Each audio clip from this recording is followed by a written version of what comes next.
안녕하십니까 여러분, 황현숙입니다. 네, 이번 시간에는요, ERP 정보관리사 생산관리 1급 기출문제 같이 풀어보도록 하겠습니다. 저희 기출문제는 이론부터 풀 거고요. 그리고 그 다음엔 전산 실무 쪽으로 ERP 프로그램 구동하는 거로 넘어가도록 하겠습니다. 자, 기출문제 풀이는 2022년도 1회 기출문제이고요. 자, 시행일자는 1월 22일입니다. 그래서 1월 22일에 그리고 교재 기출문제가 수록되어 있지 않으시면 무엇 하시면 되시고요. 자, 그런 경우에는 기출문제를 KPC 자격 사이트에 들어가셔서, 여러분 시험 접수한 사이트죠. 네, 그 사이트에 들어가셔서 기출문제 다운로드 받으시면 되겠습니다. 그리고 기출문제 다운로드 받으실 땐 항상 같이 해주실 건 우리 기출문제 전산 실무 쪽에 우리 아이큐브 ERP 구동하는 부분과 관련된 백데이터도 꼭 같이 다운로드 받으셔서 가지고 계셨다가 연습하시는 게 좋겠습니다. 그리고 기출문제 DB는 반드시 웹하드에 가셔서 다운로드 받으셔야 되고요. 기출문제 다운로드 받으실 때 웹하드 주소도 같이 수록되어 있으시니까 그거 따라서 다운로드 받으시면 되겠습니다. 자, 준비들 되셨으면 같이 풀어보도록 하겠습니다. 자, 우리 1번 문제는 항상 경영혁신과 ERP 쪽 문제이죠. 그리고 5문제가 출제가 되고 있고요. 배점은 2점씩입니다. 근데 문제은행식이기 때문에 경영혁신과 ERP는 절대로 틀리지 않게끔 하시는 게 좋겠습니다.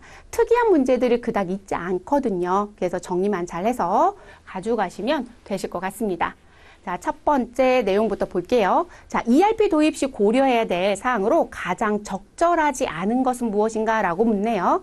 자, 우리가 ERP 도입할 때 고려할 사항들을 놓고 본다라는 얘기는 ERP를 도입했는데 실패할 수도 있거든요. 그렇기 때문에 반드시 우리한테 맞는 ERP를 선택을 하셔야 되세요. 그것 때문에 고려사항이 있는 거죠. 자, 우리가 ERP를 도입하게 되면 경영진의 확고한 의지가 있어야 되겠죠. 경영진이 도입하겠다라고 마음가짐을 제대로 하지 못하시면 실패하더라고요. 또는 도입해놓고 사용을 안 해요. 그럼 실패해요.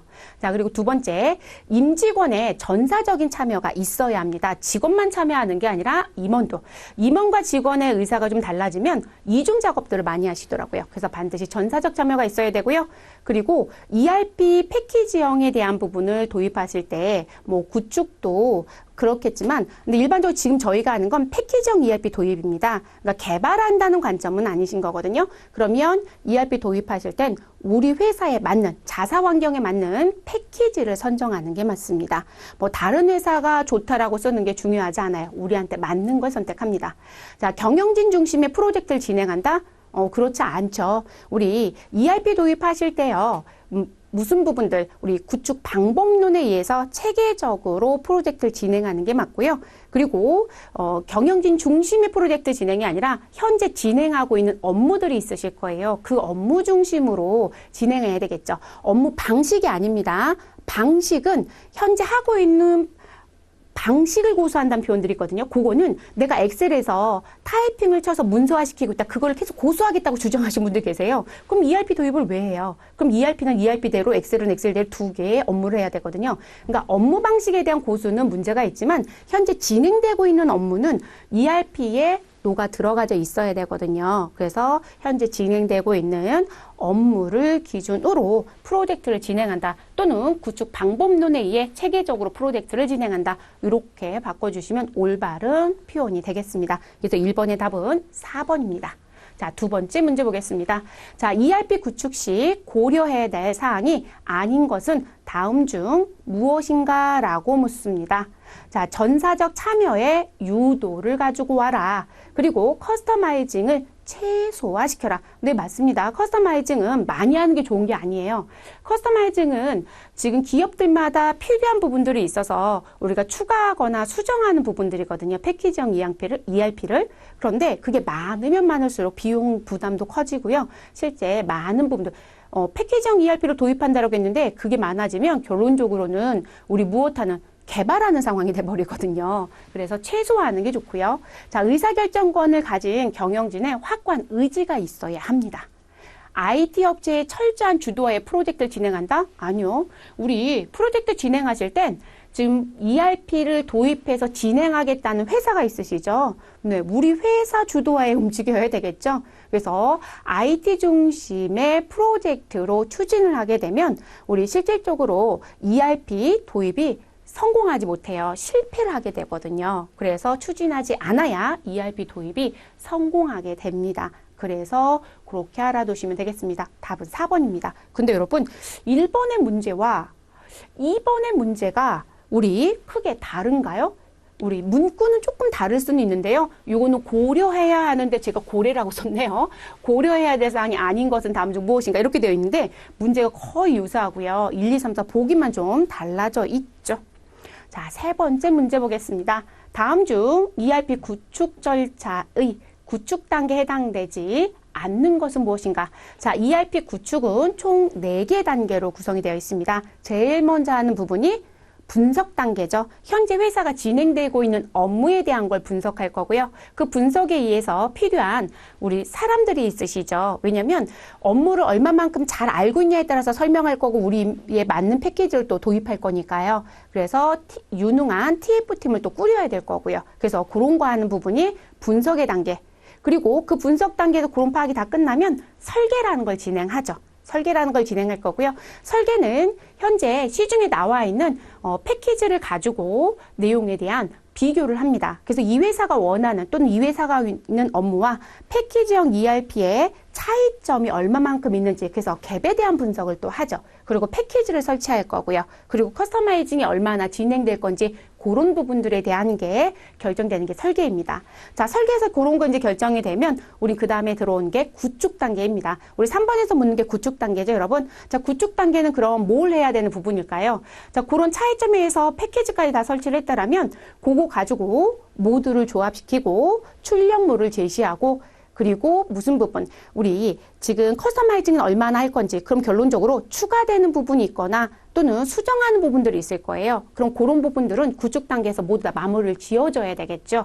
그래서 추가 개발 또는 수정 기능을 확정 짓는다라는 게 고익입니다. 그럼 그거 진행이 끝나지고 나면 우리 마지막 구현 단계에서는 무엇할 것이다. 실제 데이터를 넣어볼 거예요. 그래서 데이터를 돌려볼 거고요. 기존에 쓰고 있었던 프로그램이 있었다라면 거기에 입력했었던 데이터를 무엇해준다. 우리 컨버터 한다라고 얘기할 거거든요. 그런 부분이 구현 단계에서 진행되는 부분입니다. 자, 구축 단계에 해당하지 않는 거. 자, 답이 확 보이죠, 여러분? 3번에 있는 패키지 설치. 자, 패키지 설치는 우리 설계 단계에서 진행되는 부분입니다. 그래서 답은 3번. 이렇게 정리해 주시면 되겠습니다. 네 번째 문제 보겠습니다. 다음 중 ERP 구축을 위한 ERP 패키지 선정 기준으로 가장 적절하지 않은 것은 무엇인가? 자, 시스템 보안성, 사용자의 복잡성, 요구사항에 대한 부합 정도, 커스터마이징이 가능한지에 대한 부분.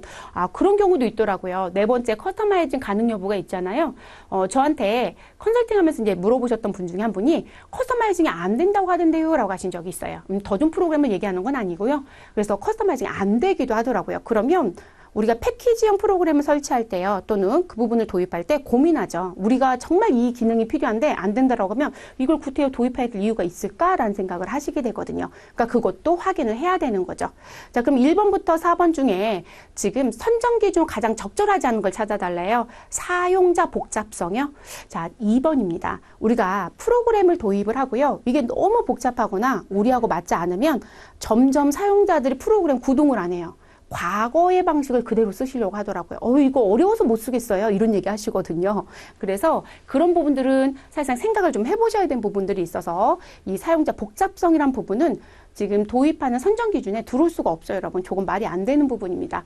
그래서 회사가 요구하는 사항들이 있다라면 패키지형 ERP이기 때문에 그 패키지형 ERP랑 회사가 원하는 부분이 얼마만큼 다 무엇하는지 부합하는지를 좀 보셔야 되고요. 부합하는 부분이 안 된다라고 한다면 아까 4번에 있었던 커스터마이징으로 우리가 추가하거나 수정이라는 부분이 가능한지를 검토할 거예요. 그래서 이 복잡성이란 표현은 쓰지는 않습니다. 답은 2번입니다. 2번.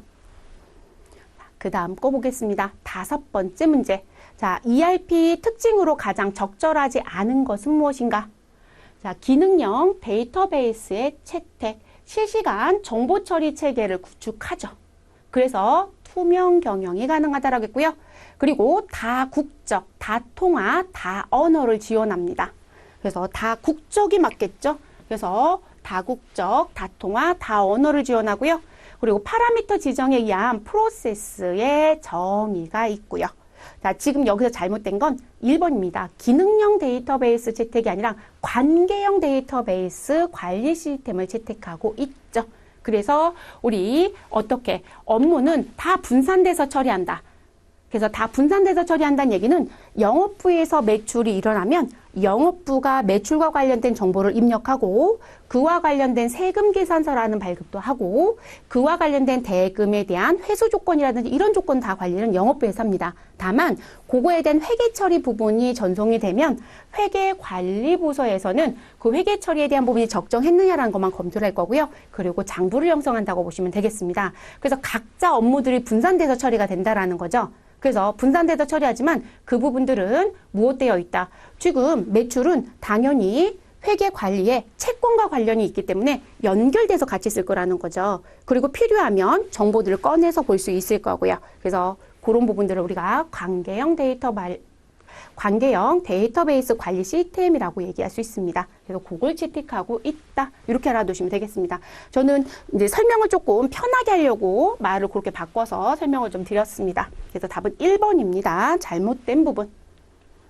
자, 5번까지는 경영혁신과 ERP고요. 6번부터는 생산계획 통제와 관련된 문제가 진행이 됩니다. 자, 우리 생산계획과 통제 부분에 제일 먼저 등장하는 부분이 BOM 쪽 얘기가 등장이 되죠. 그래서 6번 문제 BOM 문제가 있네요. 자, BOM 종류에 대한 설명으로 잘못된 것은 이라고 되어 있습니다. 자, BOM 종류가 상당히 많았고요. 최근에는 BOM을 아주 다양하게 출제를 하고 있다라는 게 시험 출제자들의 또 하나의 특징이기도 합니다. 자, 1번에 봤더니요. 모듈러 BOM이라고 되어 있습니다. 자, 모듈러 BOM 또는 모듈 BOM은 어셈블 투 오더 전략에서 옵션을 중심으로 생산 계획을 수립하기 위한 BOM이다. 맞는 표현입니다. 자, 두 번째, 플래닝 BOM. 이건 일정과 관련된 BOM이죠. 그래서 생산관리, 판매부서에서 생산계획 또는 MPS 수립에 사용되고 있는 BOM이 일정관리와 관련된 BOM, 플래닝 BOM입니다. 자, 세 번째, 퍼센테이지 BOM. 자, 퍼센테이지라는 건 우리가 BOM이라는 부분의 형태가 나무 트리 모양처럼 생겨져 있는데요. 여기에 내가 제품 P를 생산하기 위해서 어떠한 자재에 얼마를 사용한다라고 얘기했다라면 그 사용에 대한 양을 무엇으로 우리 백분율로 표시하는 BOM을 퍼센테이지 BOM이라고 얘기합니다. 그래서 이 부품의 양을 백분율로 표현한 BOM이다. 이렇게 알아두시면 되겠습니다. 지금 1번부터 3번까지 다 올바른 설명이거든요. 그러면 4번이 잘못됐겠죠. 자, 4번에 매니픽처링 BOM이라고 되어 있네요. 자, 매니픽처링 BOM은 생산과 관련된 제조 BOM이란 표현이거든요. 자, 실제로는 존재하지 않는 품목이나 조립의 순서를 나타내기 위한 BOM이다. 자, 여러분, 제조 BOM은 실제 현존하는 BOM이에요. 그래서 일반적으로 제조 현장에서 실제 공정 순서에 맞춰서 만드는 부분에 맞춰서 만들어진 BOM이거든요. 근데 여기 실제로 존재하지 않는 품목이나 조립의 순서 때문에 공정 관리 때문에 들었다는 얘기예요. 그러면 매니픽처링 BOM이 아니라 이거는 유령이라는 표현을 쓰는 팬덤 BOM이 되는 거죠. 그래서 팬덤 BOM에 대한 설명입니다. 그래서 지금 4번은 우리 팬덤에 대한 BOM에 대한 설명이고요. 매니픽처링 BOM은 우리 생산관리부서 또는 생산 현장에서 사용되는 BOM, 그래서 제조 공정이나 조립 공정의 순서를 반영하고 있다라고 알아두시면 되겠습니다. 그래서 잘못된 부분은 4번이 됩니다. 자, 요런 패턴의 문제는 끊임없이 출제가 되고 있기 때문에요. 여러분도 꼭 기억을 하고 들어가시는 게 좋겠습니다.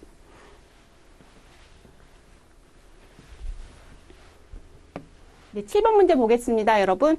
자, 다음에 수요 예측 기법 중 제품 수명 주기의 도입기에 적합한 기법은 무엇인가? 우리 제품 수명 주기는 정성적 기법의 대표적인 기법 중에 하나이죠. 자, 정성적이다라고 하는 부분은 계량화된 데이터가 없기 때문에 객관적 데이터가 없었을 때 하는 부분입니다. 자, 그러면 이 제품 수명 주기 도입기는 더더군다나 데이터가 없어요, 여러분. 자, 그러면 우리 도입기에는 정량적인 부분의 내용을 가지고 유추할 수는 없을 겁니다. 그래서 도입기는 무조건적으로 정성적 기법을 가지고 수요 예측을 볼 수밖에 없어요. 근데 그렇게 보셔야 될 것 같고요. 그래서 여기 도입기에 적합한 기법을 찾아달라고 했으니 정성적 기법을 찾으시라는 거예요. 분해법, 델파이법, 이동평균법, 지수평할법. 여러분 답이 확 보이시죠? 왜냐하면 1번에 있는 분해법, 3번에 있는 이동평균, 4번에 있는 지수평할법은 모두 다 정량적이라는 부분에 해당되는 수요 예측 기법이죠. 근데 우린 지금 정성적 기법 찾아달라고 제가 말씀을 드렸기 때문에 델파이법을 사용할 수밖에 없습니다. 그래서 답은 2번이 됩니다. 그래서 도입기에는 실질적으로 신제품이 출시가 되면서 도입했을 때 어떤 방법을 가지고 수요 예측을 할 거냐, 어떤 추이가 있을 거로 보여지냐, 이걸 보는 거기 때문에 우리가 기존에 있었던 유사품 가지고 추정하는 거란 말이에요. 그래서 우리 데이터가 없습니다. 그렇기 때문에 정성적 수요 예측 기법을 사용할 수밖에 없다. 그래서 지금 가장 대표적인 게 2번인 거죠. 2번으로 체크해 주시면 되겠습니다. 8번째 문제입니다. 자, 흐름 생산 방식인 우리 플로우숍에 대한 특징으로 옳은 것은 이라는 부분. 우리 플로우숍과 잡숍에 대한 비교 특징을 많이 물어보죠. 네, 그 부분 정리 좀 잘 해주십시오. 자, 주문에 의한 생산, 공정별 기계 배치, 숙련공이 필요하더라. 특수 기계의 생산 라인이다. 여러분, 흐름 생산 방식인 플로우숍은 그들만이 사용하는 기계라는 부분이 필요하죠. 그래서 특수 기계의 생산 라인이 필요하다라는 부분은 우리 흐름 생산 방식에 해당되는 부분이고요.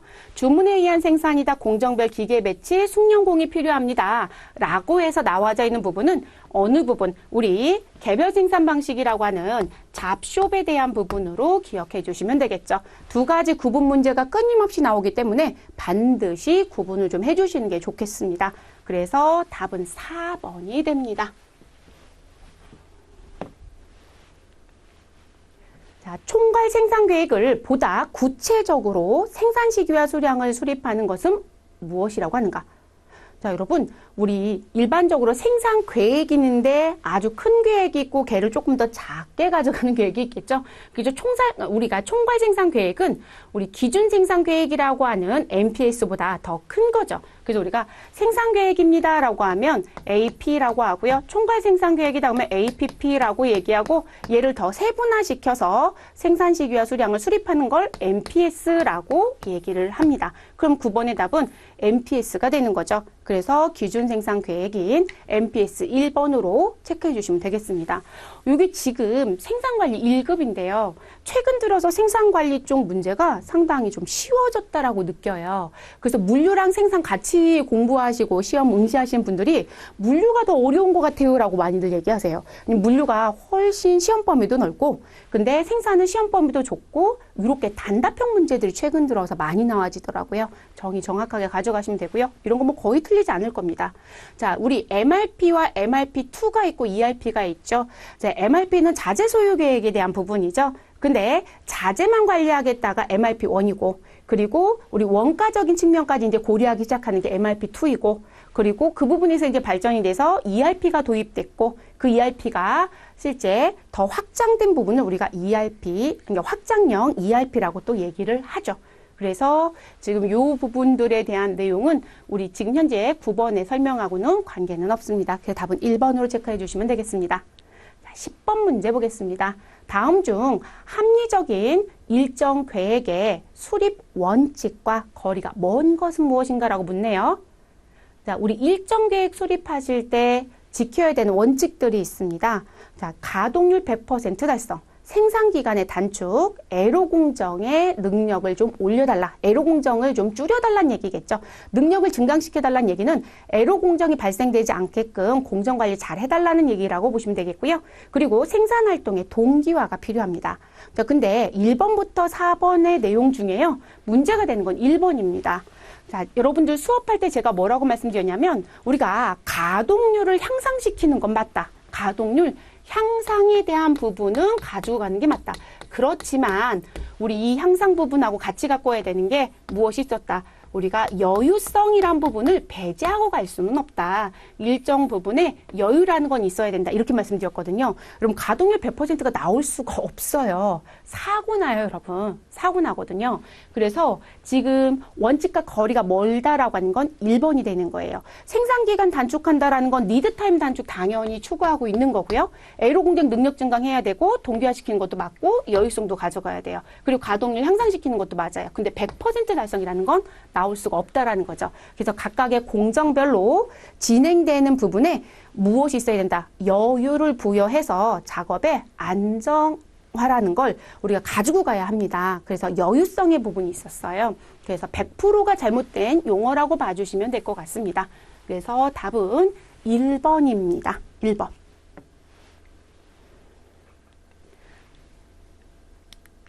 자, 11번 보겠습니다.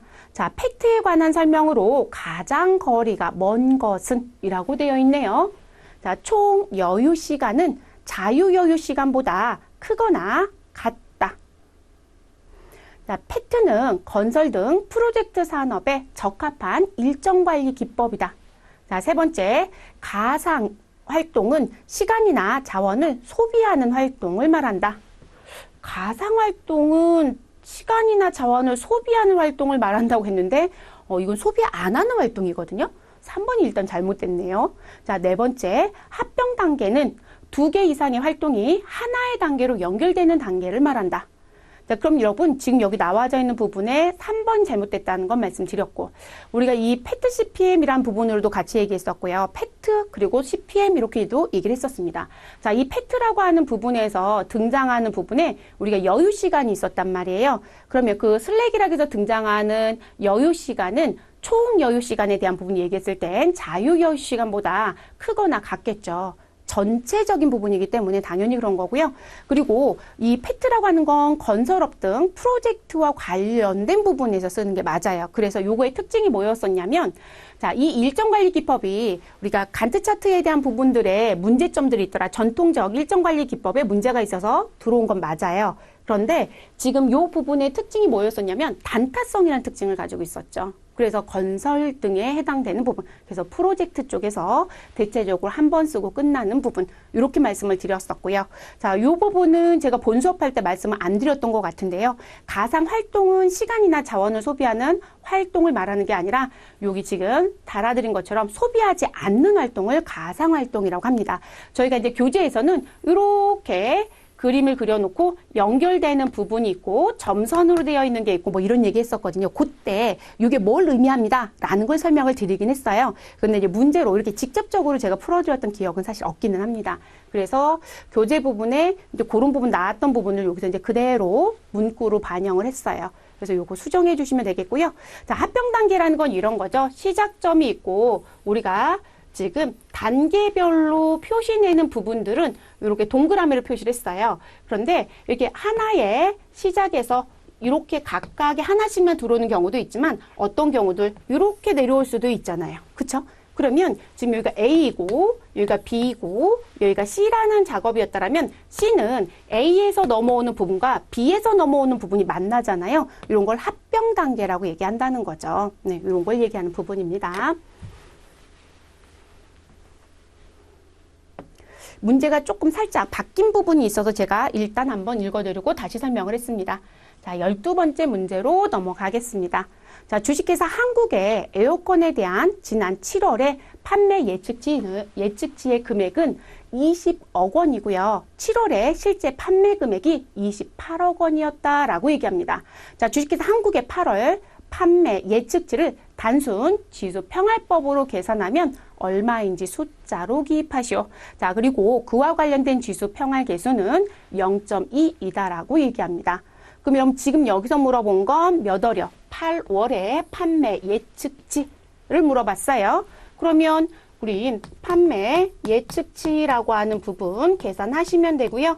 자, 반드시 여러분들이 생산관리 1급을 준비하실 땐 지수평할법 그리고 이동평균법은 단순과 가중에 대한 부분까지 모두 다 계산하실 수 있으셔야 된다는 거 워낙에 자주 내는 부분이죠. 그럼 판매 예측치에 가셔서 우리 계산하실 땐 지수평할 계수라고 하는 부분이 필요하죠. 그래서 이 부분은 저는 말로 얘기하면서 여러분 곧바로 수치를 쓸게요. 그래서 지수 평할 개수 0.2 곱하기 우리 지금 8월입니다. 8월의 전월은 7월이죠. 그래서 7월에 판매 예측치와 실제 판매 금액이 있을 겁니다. 그러면 우리 지수 평할 개수에 곱해지는 건 실제 판매한 게 들어와야 됩니다. 그래서 지금 실제 판매한 금액 28억이 들어와야 되고요. 저 여기다 실제라고 쓸게요. 자, 이렇게 계산된 부분에 더하기 1 마이너스 지수 평할 개수 0.1을 뺀 그러면 우린 0.8이죠. 자, 이 0.8에는 누구를 곱하진다? 우리 전월의 판매 예측치 얼마이시냐면 20억 원입니다. 그래서 예정에 대한 부분을 우리 무엇 하셔라? 우리 곱해 주셔라. 그럼 이거 곱해서 더해 주시면 8월에 판매 예측치가 나오는 거죠. 이거 계산하시면 여러분 지금 28억에 0.2 곱하시면 얼마가 되나요? 5.6억 원인가요? 5.6억이 되고요. 더하기 0.8 곱하기 20억 하시면 16억인가요? 네, 16억. 자, 요거 두 개 더하시면 얼마가 되시나요? 우리 21억 6천이 되나요? 그래서 21.6억 원이 된다라고 해주시면 되겠습니다. 그리고 이 부분은 주관식 문제인데요. 숫자로 기입하세요라고 되어 있으니까 지금 21.6이라는 것만 써주시면 되겠습니다. 그래서 이렇게 마무리하시고 끝내주실 것 됐을까요? 그래서 판매 예측치에 대한 부분, 지수 평할법에 의한 판매 예측에 대한 부분도 반드시 계산할 수 있어야 된다는 거 꼭 숙지해 주세요. 워낙에 자주 나오는 문제라서. 자, 13번 문제 보겠습니다. 다음 표는 도매상의 청소기에 대한 월별 실제 판매량의 결과이고요. 3월에는 90, 4월에는 75, 5월에는 80, 6월에는 60에 대한 부분의 판매가 있었답니다. 자, 가중치를 최근의 순서대로 0.4, 0.3, 0.2, 0.1로 하여 7월에 실제 예측치를 계산해달라라고 되어 있네요. 자, 그리고 최근에 대한 부분을 가지고 이렇게 순서대로 적용해달라고 되어 있죠, 여러분. 가중치의 합은 항상 2를 넘어갈 수는 없죠. 항상 1이어야 되죠. 그러면 이거 계산하시면 되는 거잖아요. 그러면 지금 여러분 이렇게 계산하라는 부분은 사실 이동평균법이고요. 이 문제 같은 경우는 이동평균법으로 계산하세요라는 글씨가 없어요. 근데 우리가 이동평균법은 단순 이동평균법이 있고 가중 이동평균법이 있죠. 지금은 가중 이동평균법입니다. 자, 그리고 기간은 4개 기간을 줬네요. 그러면 최근 거부터 순차적으로 그래서 우리 이동평균법으로 계산을 하게 되면 아주 오래된 건 자꾸 점차적으로 버려지게 되고 최근 거는 계속 들어오는 원리대로 계산을 하죠. 자, 계산하시게 되면 우리 60 곱하기 0.4 해주시면 되고요. 그러면 이 부분 계산하시면 24가 나오네요. 자, 그리고 80에 곱해지는 건 그 다음이 0.3이죠. 0.3을 곱해주시면 되고요. 자, 요것도 아주 공교롭게 24네요.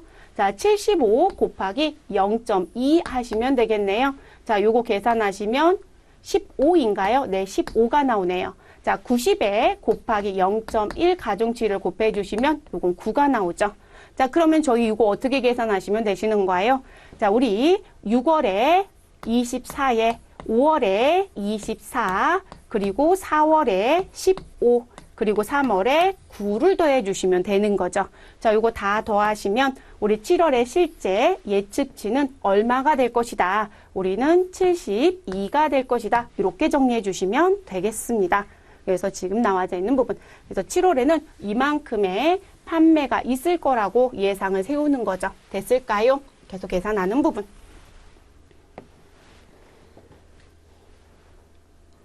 자, 지금 실제 예측치 문제로 냈고 이전 문제는 무슨 부분이요? 우리는 판매 예측치를 일단 줬지만 계산에 대한 부분이 달라지는 건 없는 거예요. 그래서 계산은 동일한 방식으로. 그래서 다만 12번 문제는 지수평화법에 의한 계산 문제이고 이 13번은 우리 가중 이동평균법에 의한 계산의 문제였다. 이렇게 알아두시면 되겠습니다.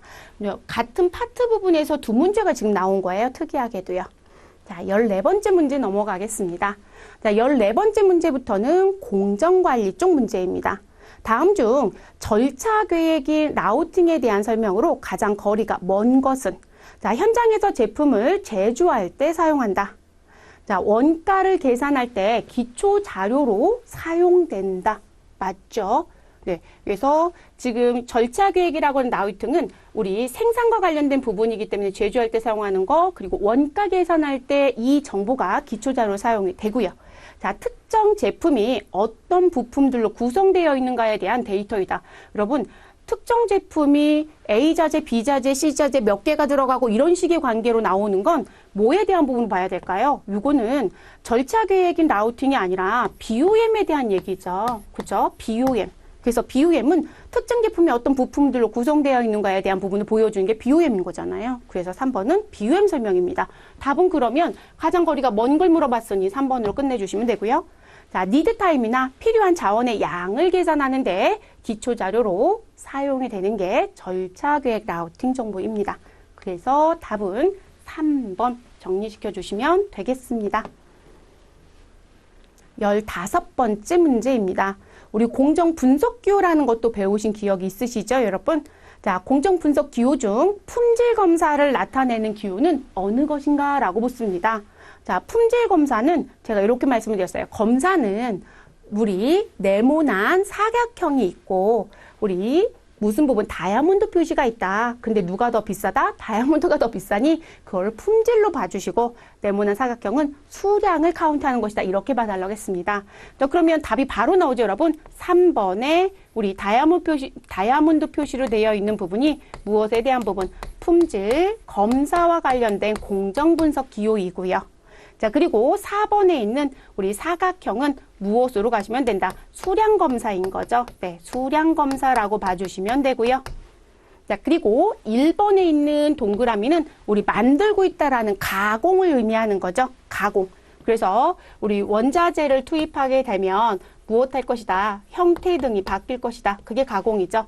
자, 그리고 우리 삼각형 거꾸로 뒤집어 놓은 역삼각형 모양은 저장을 의미합니다. 저장. 그래서 저장을 의미한다. 요거 정도는 여러분 다 정리하실 수 있으시죠? 그래서 답은 몇 번으로 체크하셔라? 3번으로 체크하시면 되겠습니다.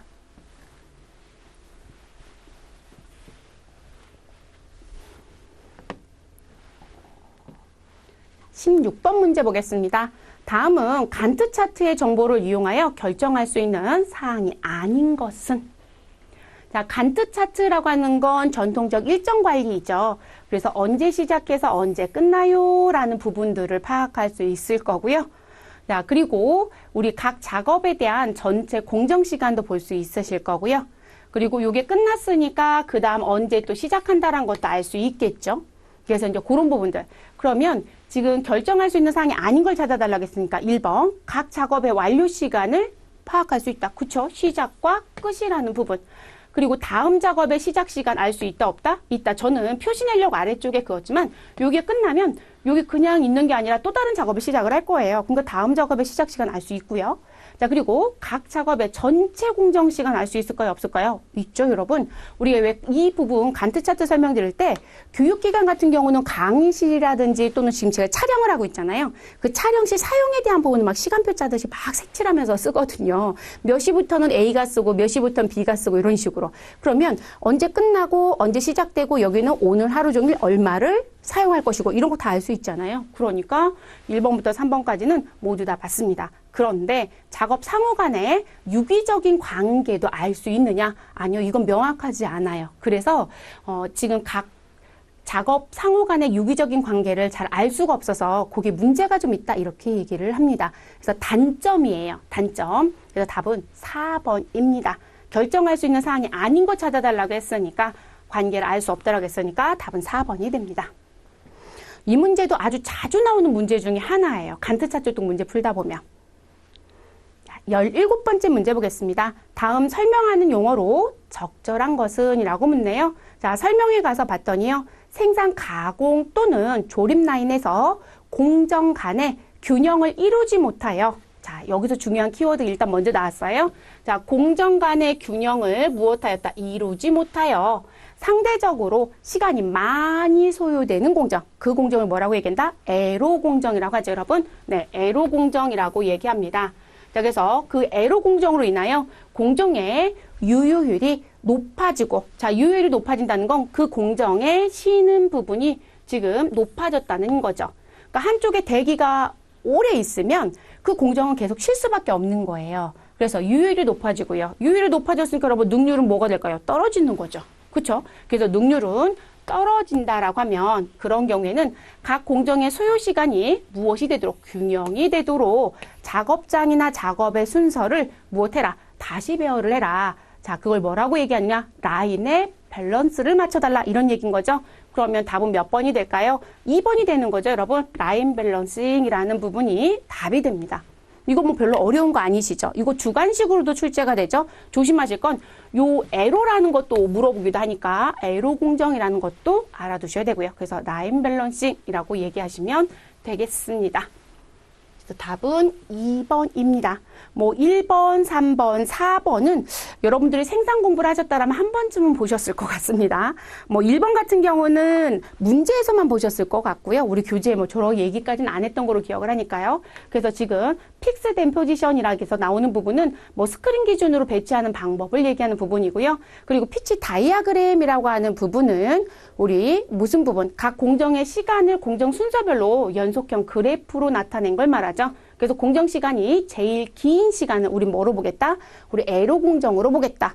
라고 하는 부분. 그래서 피치 다이아그램이 있고요. 그리고 공정이 뭐가 되어 있는 부분이에요? 흐름을 막고 있는 거. 그래서 병목 현상이 발생됐어요. 라고 하는 부분이 있죠, 여러분. 그래서 우리가 보틀렉 오퍼레이션이라고 해서 나와져 있는 이 부분은 병목 현상이 발생되는 부분입니다. 그래서 작업장에 능력 이상의 부하가 적용돼서 전체 공정의 흐름을 막고 있는 부분, 병목 현상이 발생되는 공정, 그걸 이렇게 표현하죠. 18번 문제 보겠습니다. 다음 JIT 생산 방식을 실현하기 위한 11가지의 개선 사항에 속하지 않는 것은? 자, 11가지 개선사항 부분이 뭔지는 아셔야 되죠. 네. 요 부분은 조금 암기를 하고 가셔야 되겠죠. 자, 다공정 담당, 소인화, 원가 절감, 자동화. 자, 답은 몇 번으로 체크하시면 될까요, 여러분? 우리 3번이요. 원가 절감 얘기를 한 적은 없습니다. 그래서 11가지 개선사항은 흐름 생산 방식이고, 다공정 담당자가 필요하면 우리는 눈으로 보는 관리가 가능하다라고 하는 간판이 있을 거고요. 그리고 우린 대량이 아니라 우리 무슨 부분? 소로또 생산 방식을 원하죠. 그래서 소인화라는 부분이 있을 거고요. 그리고 제가 조금 전에 간판이라는 방식 얘기하면서 무슨 얘기했어요? 눈으로 보는 관리요. 그게 같이 가는 부분인 거죠. 그래서 건물의 외벽에 보면 몇 층에 누가 있는지가 보여지죠. 간판이 달려있고. 그렇게 생각하시면 된다고 했고, 평준화하셔야 되고, 준비 교체 작업에 대한 것도 매번 신경을 써야 될 겁니다. 왜냐하면 우리는 소인화되어 있기 때문에, 소로또 생산이기 때문에 우리 기계를 넣었다 뺐다 하는 부분들이 많아요. 그러니까 준비 교체 작업이 길어지면 안 되겠죠. 자, 품질 보증에 대한 거, 표준 작업에 대한 거, 자동화, 보건 및 안전이라고 하는 11가지 조건이 있었습니다. 근데 원가 절감 얘기는 거론한 적이 없습니다. 개선 사항에서는. 그래서 답은 3번입니다. 19번 문제로 가보도록 하겠습니다. 자, 다음 설명에서 괄호 안에 해당하는 용어를 한글로 써달라라고 되어 있습니다. 자, 설명문에 가서 봤더니요. 자, 공정관리의 3가지 기능 중에, 자, 이 기능은 생산 계획을 통칭하는 것으로 공정계획을 행하여 작업의 순서와 방법을 결정하고 일정 계획을 통해 공정별 부하를 고려한 개개 작업의 착수 시기와 완성 일자를 결정하며 납기를 유지하게끔 하는 것이다 라고 얘기합니다. 자, 그러면 공정관리 3가지 기능 중에 이건 뭐냐라고 얘기해요, 여러분. 근데 여기 글씨 읽어보시면 보여지는 게 있을 거예요. 생산 계획을 통칭하는 것이다. 공정계획을 행하는 작업의 순서와 방법을 이런 식으로 등장이 되거든요. 결론적으로 여기서 말하는 부분은 무슨 얘기로 가지고 가시면 되실까요? 이 부분은 우리 계획 기능인 거죠. 계획 기능. 그래서 공정관리 3개의 기능 중에요. 계획 기능과 관련된 부분의 정의를 지금 보여준 것이다 라고 봐주시면 되겠습니다. 계획 기능.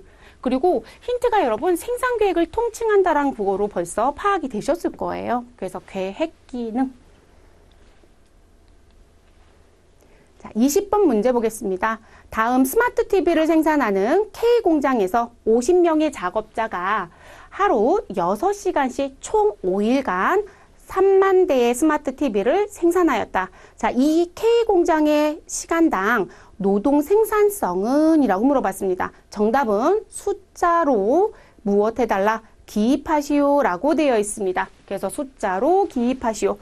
지금 출제하는 출제위원들이 지금 저의 실수부터 먼저 인정할게요. 저 부분에 숫자로라고 되어 있죠. 여러분 숫자로까지가 맞겠죠? 네, 기출문제 부분 자체에 이렇게 오타들이 조금 많네요. 이번 기출들이.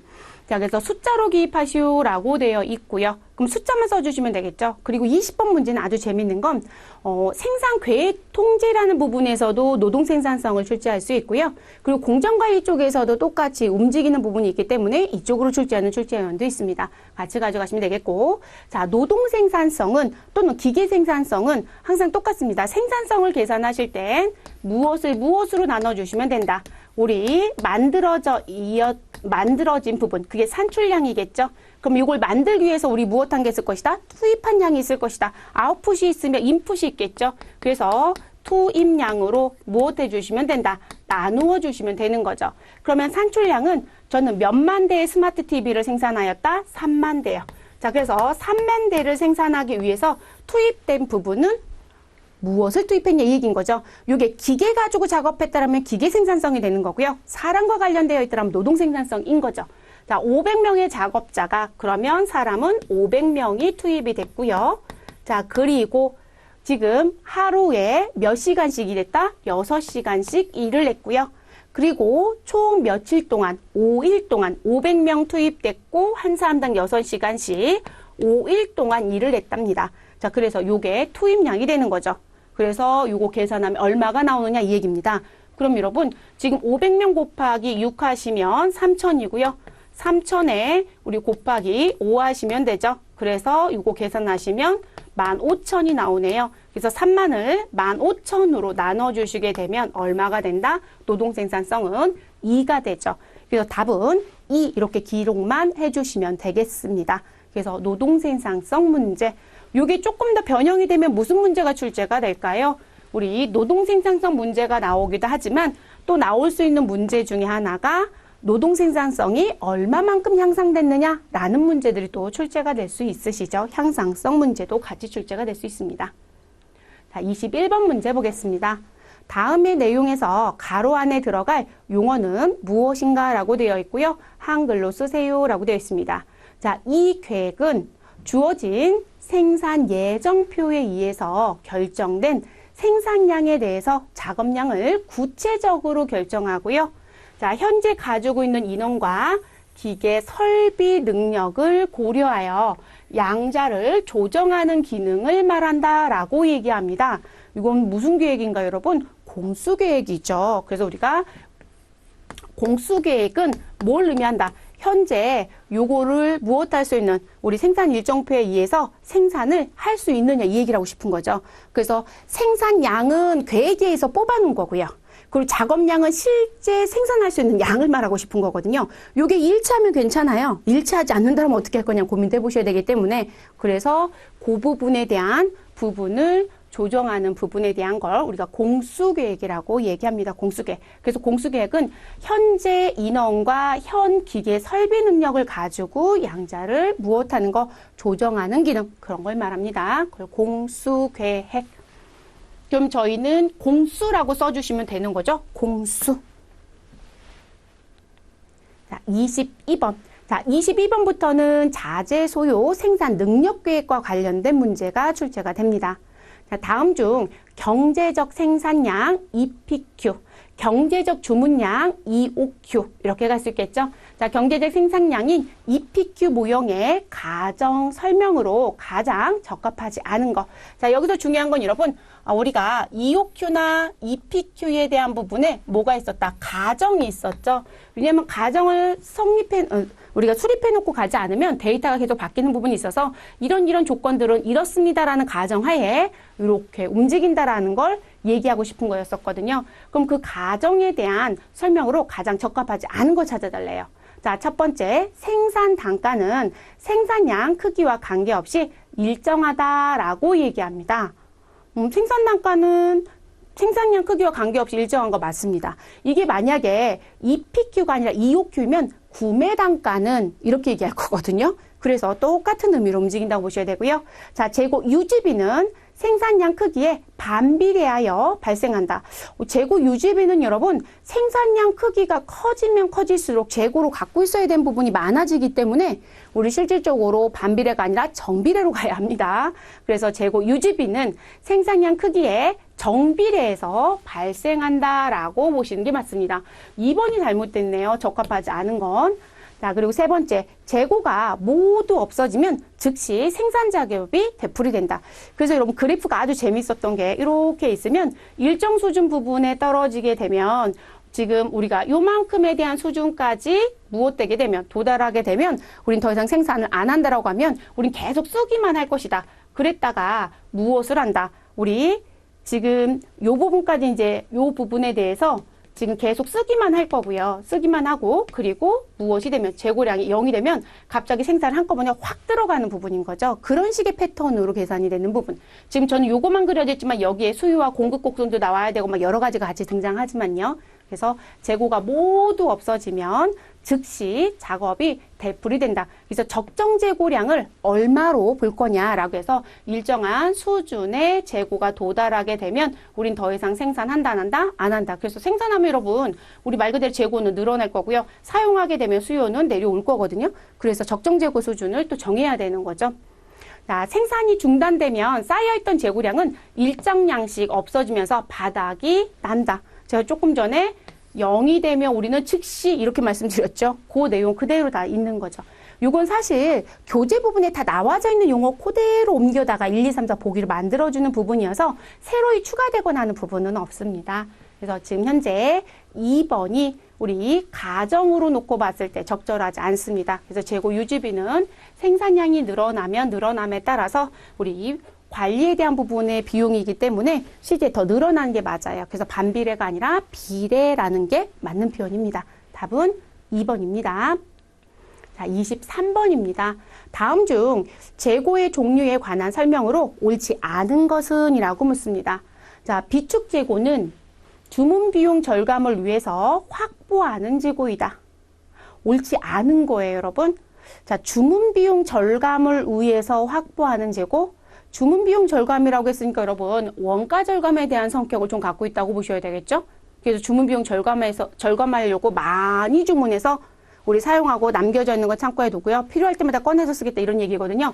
그러면 요런 부분은 비축 재고라고 얘기하지 않고요. 요거는 순환 재고라고 얘기합니다. 그래서 1번은 순환 재고. 그러니까 우리 회사는 요 부분에 대해서는 계속 쓰는 거예요. 쓰는 부분. 그래서 한꺼번에 많은 부분을 지금 주문해서 가져가는 부분. 그래서 순환 재고 또는 순환이니까 주기 재고라고도 얘기할 수 있습니다.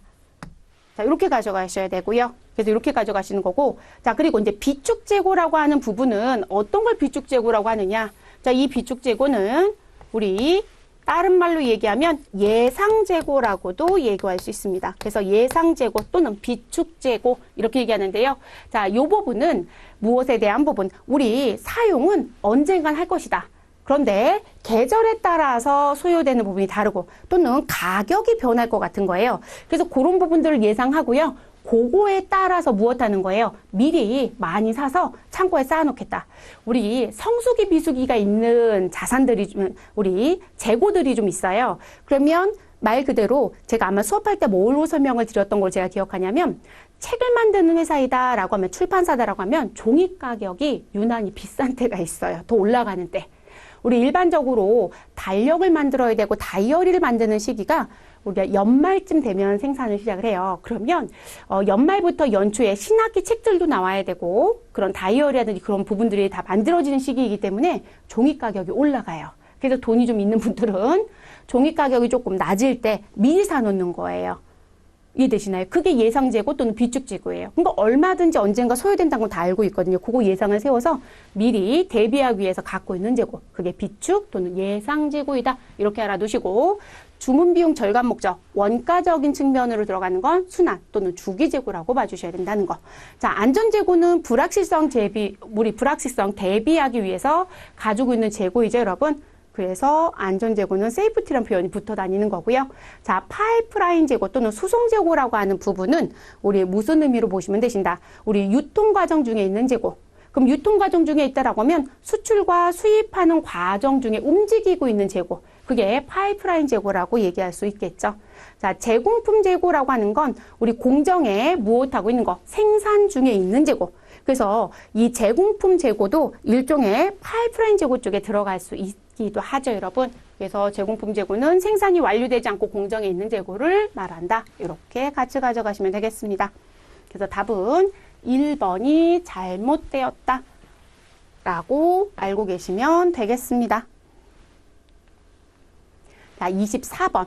MRP에 대한 설명 중 틀린 것을 고르시오 라고 되어 있습니다. MRP. MRP는 자재 소요 계획에 대한 부분이네요. 자, 필요량을 산출하여 공급하고, 자, 생산 계획에 수신 변경도 수용 가능하며, 공급자를 기업의 일부로 보고 장기 거래하며 비반복적 생산에 적용하고 있다. 자, 여러분 이 부분은요. 저희가 MRP와 그리고 JIT에 대한 비교했었던 거 혹시 기억하실까요? 적시 생산 시스템인 JIT와 MRP에 대한 부분에 두 개를 놓고 무엇하자? 비교를 좀 하자. 자, 적시 생산 시스템에 대한 부분은 필요한 것만큼만 생산하기 때문에 우리 무엇할 것이다. 우리 소로또 생산 방식을 얘기한다. 그리고 확정된 오더에 의해서 움직이는 부분 때문에 주문량에 의해서 생산하거든요. 근데 MRP는 우리 시장에 가서 수요 예측을 하고요. 그 수요 예측 정보에 의해서 생산하는 계획 생산의 성격을 가지고 있거든요. 그러니까 이제 그런 부분들이 조금 달라지겠죠. 그게 달라지는 부분. 그러면 지금 여기에 대한 부분들에 대한 내용을 놓고 봤을 때 틀린 거 찾아달라고 했어요.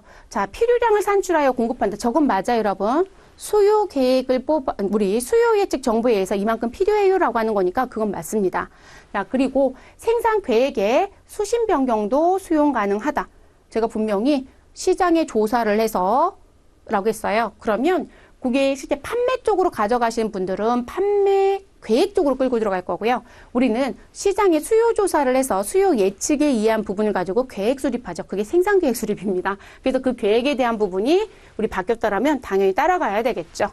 그래서 계획 생산 얘기. 자, 공급자를 기업의 일부로 보고 장기 거래하겠다.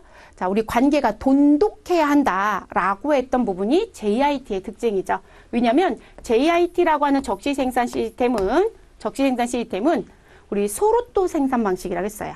그러니까 지금 필요한 것만큼만 확정된 오더만큼만 실질적으로 생산을 하다 보니까 많은 재고를 갖고 있질 않아요. 그래서 수량의 단위들이 실제로 작단 말이에요. 그러니까 우리하고 관계가 있는 기업들, 특히나 공급자들은 우리하고 꾸준하게 뭐가 되어야 될까요? 협업하는 관계가 형성이 돼야 되겠죠. 돈독한 관계.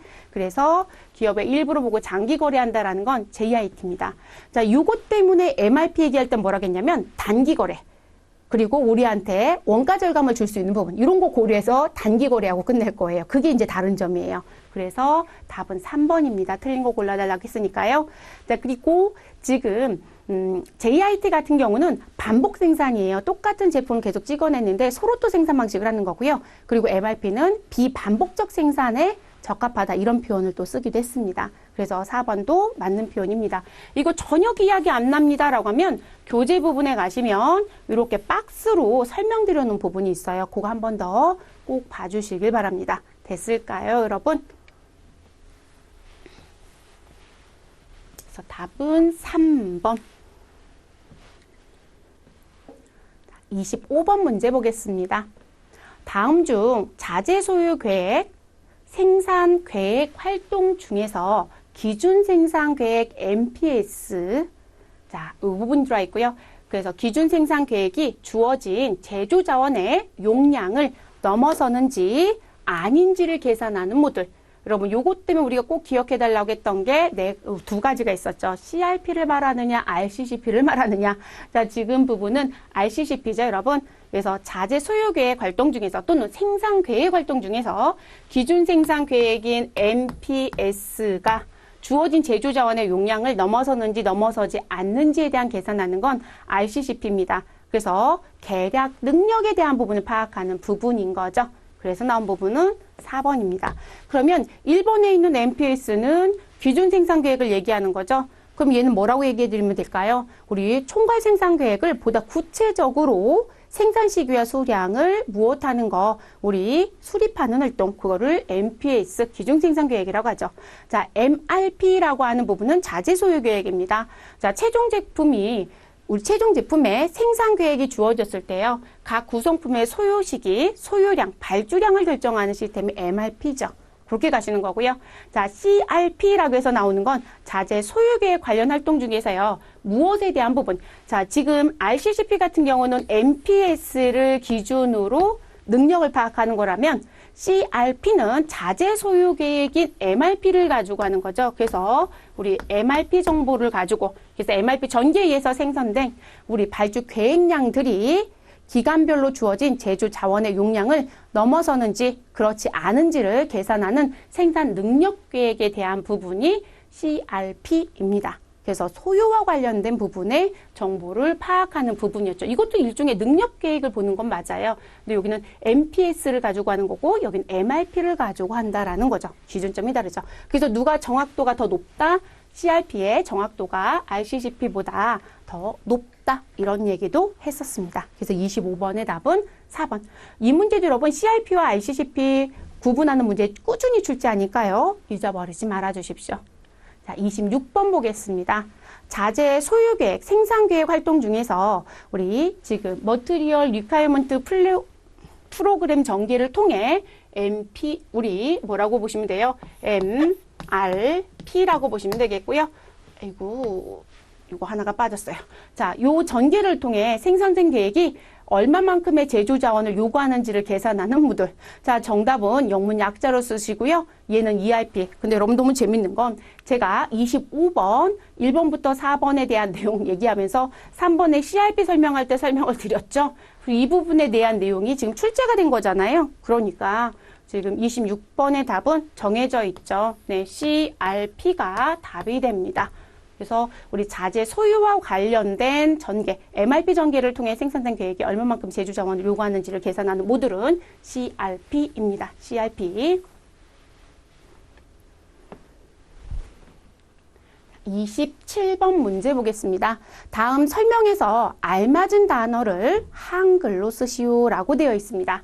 자, 설명에 가서 봤더니요. SCM은 원재료를 생산 및 공급하는 업체에서 출발하여 제품이 만들어지기까지의 제품 생산 단계, 제품이 최종 소비자에게 전달되는 유통 단계까지의 모든 과정을 연결하고 통합한 공급망을 구축, 그리고 우리 관리함으로써 공급망 내에 존재하는 불확실성과 불필요한 낭비 요소를 제거하여 경영 환경을 최적화한 시스템을 말한다. 여기까지는 SCM의 정의겠죠.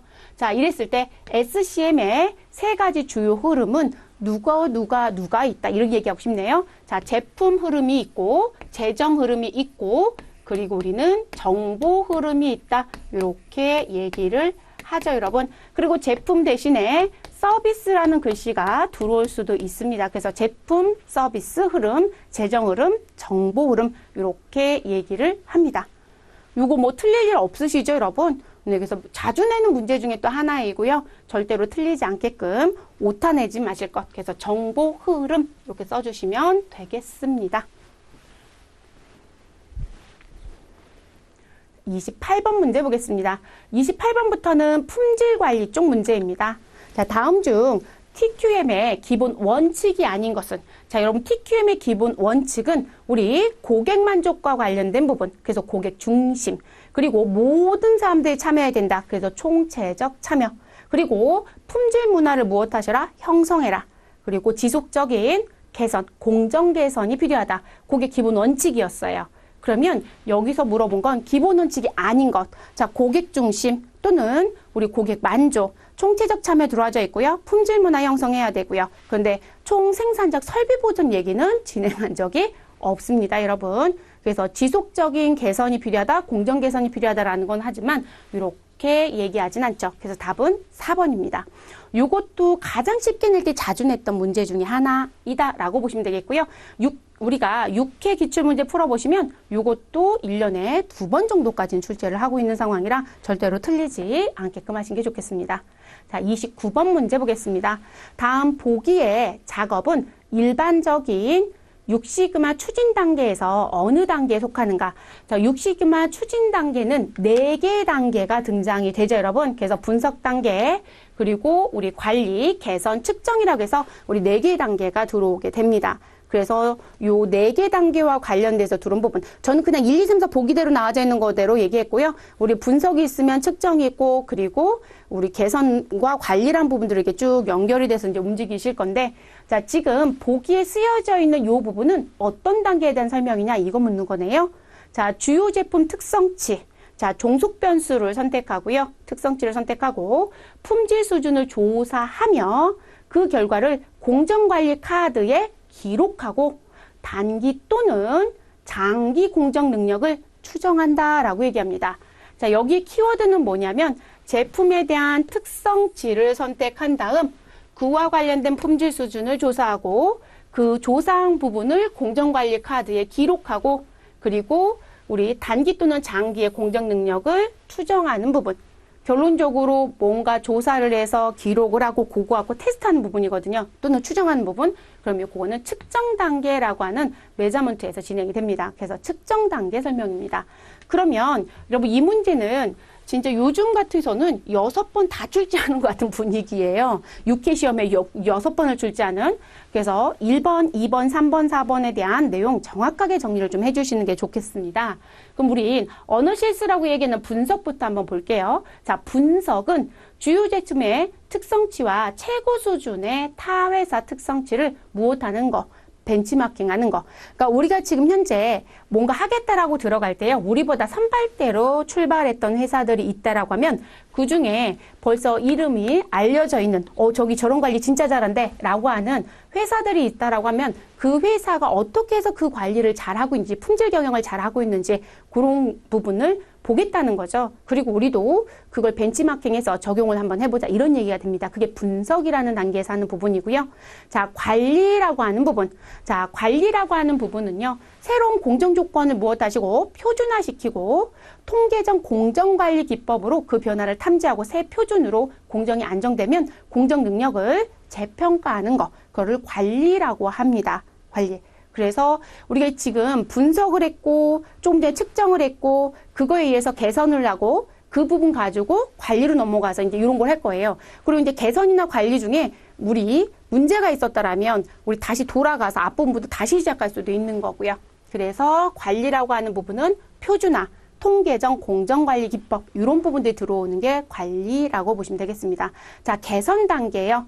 자, 설정된 목표를 달성하기 위해서 개선해야 될 성능 특성치를 먼저 선택을 해주시고 그 특성치에 대한 변동의 주요 요인을 진단하는 단계가 개선 단계입니다. 그러니까 우리가 이 개선 단계에서는 분석에 의해서 나와져 있는 부분 가지고 우리 이런 거 고쳐야 돼요 이런 얘기하고 싶은 거예요. 그러면 뭐 고칠 건지 뭐가 개선이 있어야 좋아지는지 이런 부분들을 파악을 하셔야 되겠죠. 그래서 이렇게 표현을 합니다. 그래서 나온 부분. 그래서 이거 계속 나오니까 절대로 틀리지 말아 주실 것. 자, 30번 문제 보겠습니다. 품질 관리에 관한 내용으로 틀린 것은? 이라고 묻습니다. 자, 검사 항목이 적은 경우에 샘플링 검사가 바람직하다. 답은 1번이네요, 여러분. 자, 우리가 품질 관리 진행할 때 샘플링 검사도 있고 전수 검사도 있어요. 근데 샘플링에 의한 샘플 검사는 우리 무슨 부분이요? 검사 항목이 적은 경우가 아니라 검사 항목이 많았을 때 대부분 진행한다라고 보셔야 될 거고요. 그리고 검사 항목이 적은 경우에는 샘플링 검사보다는 전수 검사가 바람직하거든요. 그래서 틀린 거 물어봤으니까 답은 1번으로 정리해 주시면 되겠습니다.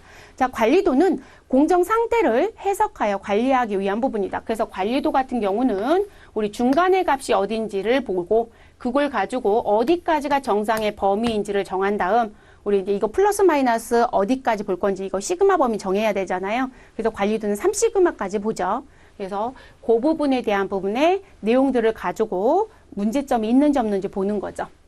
자, 샘플링 검사 결과에서 합격품 중에 불량품이 혼입될 수도 있다. 자, 이건 무슨 얘기냐면 내가 지금 현재 하나의 노트가 지금 1000단위였다. 근데 샘플링 검사는 이 1000개를 전부 다 전수 검사하는 게 아니라 여기서 몇 개를 착출해서 하는 검사예요. 그래서 우리 샘플링을 2개만 했다라고 얘기합니다. 그래서 2개의 샘플링 검사를 했는데 모두 다 합격이 됐던 거죠. 그래서 우리는 이 롯들을 아예 합격 처리했어요. 그런데 뒤에 가서 보니 이 1000단위의 노트 부분에 들어가서 보니 우리 실질적으로 50개라고 할까요? 50개의 분량이 나왔고요. 이 분량 나온 부분은 불합격금으로 들어가더라. 이런 얘기를 하고 싶은 거예요. 그래서 이렇게 샘플링 검사를 하게 되면 전부 다 합격했다라고 보기 때문에 분량에 대한 것도 섞여 들어갈 수밖에 없다라는 거죠. 전수 검사는 이런 일이 없을 거니까요. 자, 품질 비용 중에 예방 비용이 차지하는 비율이 높을수록 바람직하다. 그렇죠? 우리 지금 품질과 관련돼서 발생되는 비용이 3가지 정도가 있는데 그 비용을 놓고 봤을 때 우리 이런 부분이 나오지 않게끔 하자라고 하는 비용 예방 비용이거든요. 그 부분이 오히려 높은 게 맞는 거죠. 그래서 30번의 답은 1번으로 정리하시면 되겠습니다. 자, 31번. 자, 다음에서 설명하고 있는 용어는 무엇인지 영문 대문자 약자로 답을 쓰시오. 그래서 ERP처럼 써달라라고 되어 있네요.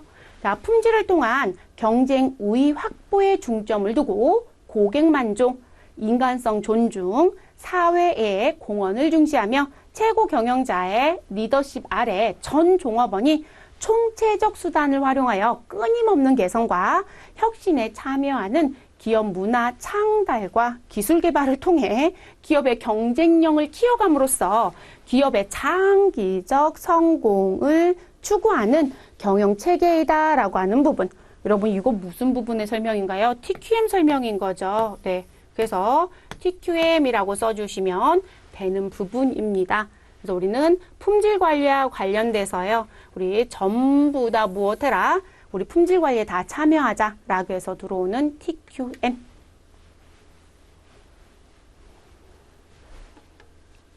자, 32번 보도록 하겠습니다. 다음 보기 가로 안에 들어갈 정답을 영어 알파벳으로 표기하시오라고 되어 있습니다. 자, 보기 내용을 봤더니요. 일정한 크기의 시료 가운데 나타나는 결점수에 의거하여 공정을 관리할 때 사용하는 것은 무슨 관리도이다. 여러분 결점수에 의한 관리예요. 그러면 무슨 관리다? C 관리도가 되죠. 우리가 반드시 구분 좀 해달라고 했었죠, 여러분. 그래서 C 관리도도 있고 U 관리도 있고 뭐 그런 부분의 관리도도 있을 거예요. 그 관리도의 정의를 정확하게 기억하고 들어가셔야 되겠죠. 왜냐하면 이 문제가 자주 나오죠, 여러분. 그러니까 우리가 C 관리도만 나오는 게 아니라 C 관리도도 나오고요. 그리고 우리가 PN 관리도라는 것도 있고 그리고 U 관리도라는 것도 있고 이렇게 관리도의 종류가 여러 가지가 있는데 그 부분에 대한 부분들의 내용들이 자꾸 시험에서 출제하고 있기 때문에 정확하게 C가 뭘 의미하고 PN이 뭘 의미하고 U가 뭘 의미하는지 기억해 주셔야 되겠죠. 그리고 이제 그 관리도 가지고 얘기했을 때 우리 수치화 데이터를 가지고 볼 때 어떤 거를 가지고 볼 거냐라는 부분. 우리가 그대로 수치화시켜서 보는 관리도가 있고 그리고 일정한 범위 내에서 뭔가 정리하는 부분들도 있었단 말이에요. 카운트하는 것처럼. 그래서 그런 부분들도 구분을 좀 해주셔야 되겠죠. 지금은 C 관리도 문제였습니다. 자, 이렇게 해서 저희는 2022년도 1회 기출문제와 관련된 생산관리 1급 마무리하도록 하겠습니다. 생산관리 1급 문제 지금 풀어보시면 아시겠지만 문제 지문이 길어서 못 풀거나 하는 부분은 없어요. 아주 특이한 건 물류 쪽은 지문이 좀 길다라고 한다라면 생산은 지문이 좀 짧은 편이고요. 정의 문제만 좀 길어요. 근데 키워드 찾기로 여러분들 공부를 하시는 게 좋으실 것 같습니다. 자, 고생하셨고 저는 또 다른 기출문제로 찾아뵙도록 하겠습니다. 수고하셨습니다.